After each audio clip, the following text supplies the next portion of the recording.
बीते दिनों जीतन राम मांझी ने ये कहा था कि 35 सीटें अगर मिले तो 20 विधायक हमारे जीत जाएंगे, और अगर 20 विधायक जीतेंगे तो हम सरकार से अपनी बातों को मनवा लेंगे। और अब अमित शाह से उनकी मुलाकात हो गई है और कई तरह की बातें जो है वो सामने आ रही है। लेकिन इसके पीछे की पूरी कहानी जो है उसको समझने की जरूरत है कि अमित शाह ने जीतन राम मांझी को क्यों बुलाया, क्यों बार बार चिराग पासवान भारतीय जनता पार्टी को धमकी दे रहे हैं। धमकी ये कि हम इस बार 40 सीट पर चुनाव लड़ेंगे, हम बिहार के मुख्यमंत्री की कुर्सी को संभालेंगे। अभी हाल में ही चिराग पासवान ने फिर कहा है कि मेरा मेन सपना जो है वो है बिहार फर्स्ट, बिहारी फर्स्ट। केंद्र की राजनीति को मैं नहीं करना चाहता, मैं बिहार को आगे बढ़ाना चाहता हूं।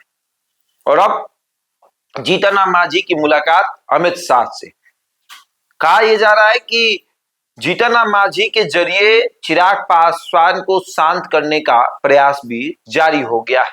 भारतीय जनता पार्टी एक विकल्प ढूंढ रही है, जीतन राम मांझी को वो विकल्प बनाएगी।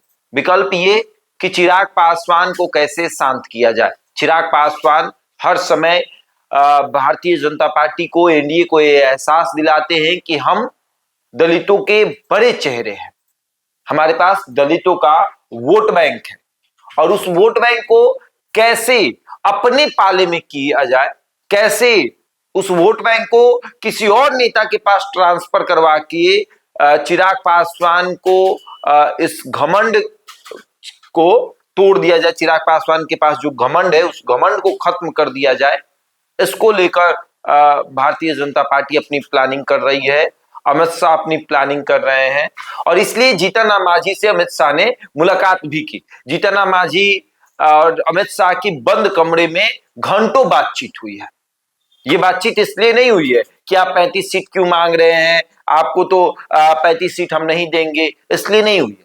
ये मुलाकात इसलिए हुई कि आप शांत रहिए। आप भले ही आपको कम सीटें मिले, लेकिन आपका कद हमारे नजर में काफी बड़ा है, चिराग से भी बड़ा है। आपने उस मुख्यमंत्री की कुर्सी को संभाला है जिस मुख्यमंत्री की कुर्सी पर बिहार में आज लड़ाई हो रहा है। तो आप शांति से सब कुछ समझिए, देखिए। हम चाहते हैं कि दलितों के एक बड़े चेहरे जीतन राम मांझी बन जाए, और चिराग पासवान जो समय समय पर यह एहसास दिलाते हैं कि हमारे पास वोट बैंक है, अगर आप हमें हल्के में लीजिएगा तो हम चले जाएंगे, हम अकेले चुनाव लड़ लेंगे 2020 की तरह, हम आपको चुनाव हरा देंगे, हम आपके विधायकों की संख्या कम कर देंगे। तो वो पूरा विकल्प जो है वो जीतन राम मांझी को बनाया जाएगा, क्योंकि चिराग पासवान की बातों को भारतीय जनता पार्टी ने हर संभव प्रयास किया है कि मान लिया जाए। चाहे चाचा को साइड करने की बात हो, 5 लोकसभा में सीटों की बात हो, चुनिंदा सीटों की बात हो, जमुई, हाजीपुर, खगड़िया, समस्तीपुर, वैशाली, इन सीटों की बात हो, सब भारतीय जनता पार्टी ने चिराग पासवान को दिया। झारखंड में चुनाव लड़ाया, दिल्ली में चुनाव लड़ाया, लेकिन अब चिराग पासवान 40 प्लस सीटों की डिमांड कर रहे हैं, और भारतीय जनता पार्टी ढूंढ रही है कि चिराग का विकल्प कौन बनेगा। दलित का कार्ड दलित से ही हो सकता है, क्योंकि अगर चिराग पासवान ज्यादा उछल रहे हैं तो उनका कार्ड एक दलित से होगा, एक महादलित से होगा। और जीतन राम मांझी वो दलित के बड़े चेहरे हैं, तो चिराग पासवान को अगर काटना है तो जीतन राम मांझी को सामने लाना पड़ेगा। जैसे लोहे को लोहा ही काटता है, उसी तरीके से दलित को दलित ही काट पाएगा, और इसके लिए जीतन राम मांझी को तैयार किया जा रहा है। इस चीज के लिए कि जीतन राम मांझी जब चिराग के सामने खड़े होंगे तो कोई ये नहीं कह सकता कि दलित के बदले किसी और को खड़ा किया गया। दलित के बदले दलित को खड़ा किया गया, महादलित को खड़ा किया गया, और बड़े पैमाने पर एक बड़े नेता को, जीतन राम मांझी छोटे नेता नहीं है, जीतन राम मांझी भी बड़े नेता है, और इसलिए कि भैया एक बड़े चेहरे को हमने खड़ा किया है।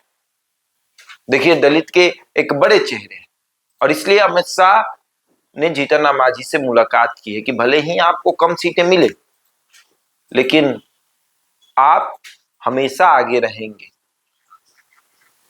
चिराग पासवान जिस तरीके से माहौल बना रहे हैं, वो दिन दूर नहीं कि अगर जीतन राम मांझी ने उस कुर्सी को संभाल लिया तो चिराग पासवान को बाहर का भी रास्ता दिखाया जा सकता है, ये भी हो सकता है। तो भाजपा पूरी प्लानिंग बना रही है, क्योंकि जिस कुर्सी को भाजपा कई सालों से अपने अंदर में लेना चाह रही है, जब वो कुर्सी भाजपा के अंदर में आ रही है, तब चिराग पासवान खड़े होकर कह रहे हैं कि इस कुर्सी को आप मेरे हवाले कर दीजिए। क्या ये भाजपा करेगी? क्या चिराग को मुख्यमंत्री बनाएगी, जिस कुर्सी के लिए भाजपा ने कई सालों का तपस्या किया है? और अब चिराग पासवान उस कुर्सी को अपने हाथों में लेना चाहते हैं, तो शायद ये न हो सके, और इसलिए जीतन राम मांझी को एक विकल्प के रूप में भारतीय जनता पार्टी तैयार कर रही है। अब आगे देखिए क्या होता है। बहरहाल इस खबर में इतना ही। बने हमारे साथ और देखते रहे द इंडिया टॉक।